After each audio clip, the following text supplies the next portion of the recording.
Olá pessoal, hoje eu, crítico de pseudociências, vou tratar de um caso aí realmente notório na ufologia mundial e talvez o caso mais respeitado na nossa ufologia nacional.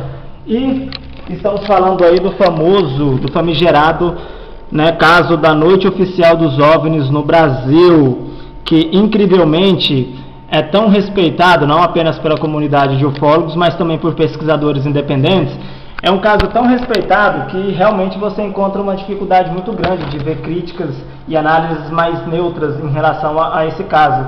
Até mesmo em comunidades céticas você encontra uma certa relutância em falar desse caso, O que me causa espanto pelo fato de que é um caso que, ao meu ver, ele já está bem documentado, O Ministério da Aeronáutica já fez uma avaliação bem bacana sobre ele. E eu acho que essa avaliação, esse documento oficial da Aeronáutica, ele já, ao meu ver, ele encerra o caso. E tratarei logo dele em instantes, Primeiro, é importante a gente frisar aí, que o SINDACTA, que toma conta do nosso espaço aéreo nacional, ele nunca mencionou, os técnicos do SINDACTA nunca mencionaram que identificaram objetos sólidos.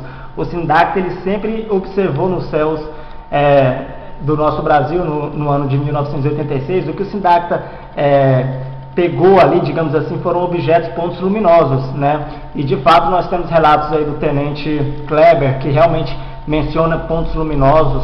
Nós temos o capitão Jordão, que também fala de 6 a 8 objetos luminosos que perseguiam a sua aeronave. Nós temos diversos casos, inclusive um dos mais notórios do coronel Osiris, Osiris Silva, que inclusive eu separei um trecho de uma entrevista dele e peço que atentem ao que ele próprio fala. Parecia um assunto normal, eu voei na direção dele e após 5, 6 minutos de voo, fiquei com a impressão de que ele começou a esmaecer, a perder a intensidade e o brilho. Esta semana, o coronel não quis gravar a entrevista. Ele disse por telefone que a luz avistada naquela noite poderia ser um planeta, mas a certeza...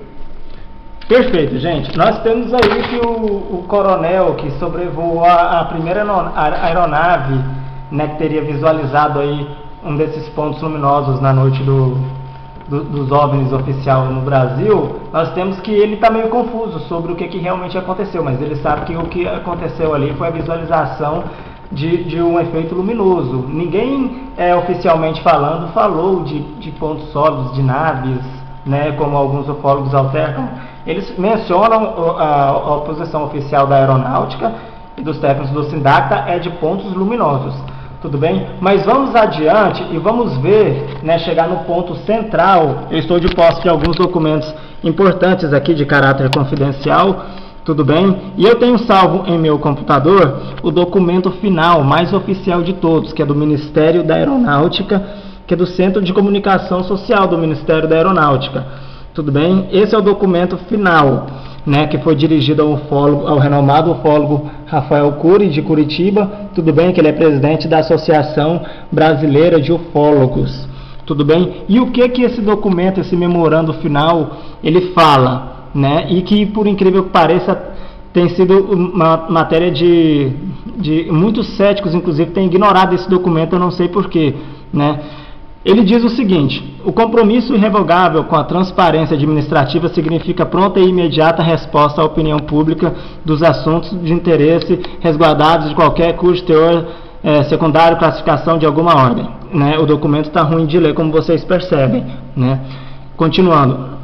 Na opinião a que o senhor se refere, todo o tratamento técnico disponível pelos órgãos do Ministério da Aeronáutica, responsável pelo controle do espaço aéreo brasileiro, foi utilizado nas análises, e as conclusões, foram de que ocorreram anomalias magnéticas que se transformaram em plots, ou seja, pontos nas telas dos radares de controle. Ou seja, o que na verdade o SINDACTA e os radares detectaram naquela noite foi simplesmente anomalias magnéticas, resultado de anomalias magnéticas.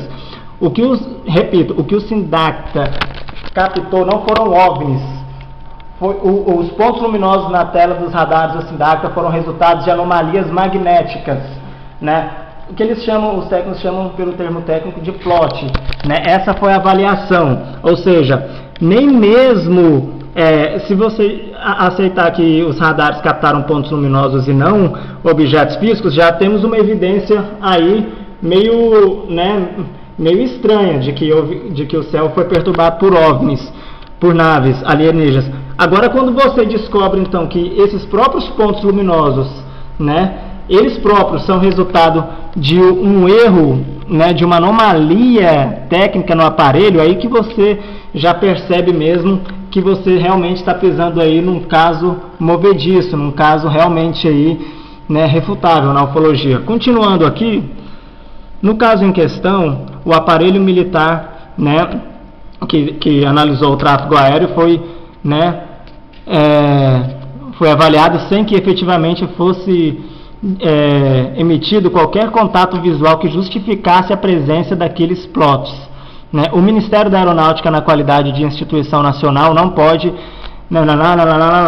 Ou seja, eles até frisam aqui em amarelo o seguinte: no caso em questão, todo o aparelho militar de defesa do espaço aéreo foi mobilizado sem que efetivamente fosse feito qualquer contato visual que justificasse presença daquele plot. Ou seja, não foi feito um contato visual de naves, de pontos efetivamente, objetivamente no céu que correspondesse àqueles plots, porque se tratavam de plots, de falhas de anomalias magnéticas nos aparelhos dos radares. Tudo bem? Esse é um documento assinado pelo brigadeiro Fernando Mendes Nogueira, tudo bem, da Aeronáutica, um documento final, assinado, repito, pelo brigadeiro Fernando Mendes Nogueira, dirigido a um dos mais proeminentes ufólogos brasileiros e do mundo. Um documento a princípio, jamais teve caráter confidencial esse documento. Esse documento foi um documento de caráter final, uma resposta conclusiva aos fatos. Ou seja, a noite oficial dos OVNIs, que é tido como uma das casuísticas mais importantes e sérias da ufologia mundial, você realmente percebe que ela que ela pode ser colocada em dúvida, que realmente não existe digamos assim, algo substancial ali que coloque, que dê um caráter de credibilidade maior para esse caso. Ou seja, esse vídeo é importante porque nós estamos aqui meio que mais ou menos derrubando, desmistificando um caso que realmente é aclamado pela ufologia mundial como um dos mais importantes e sóbrios casos, que, se fosse verdade, comprovaria ali que a causa dos UFOs, ou pelo menos de parte dos UFOs, são de origem extraterrestre. Mas como nós vemos, esses pontos, tudo que nós temos até o momento resumido é contato visual dos pilotos de pontos luminosos, não de naves, e os próprios radares captaram pontos luminosos, não objetos sólidos. E depois foi constatado que esses pontos luminosos nada mais eram que anomalias magnéticas. E caso encerrado.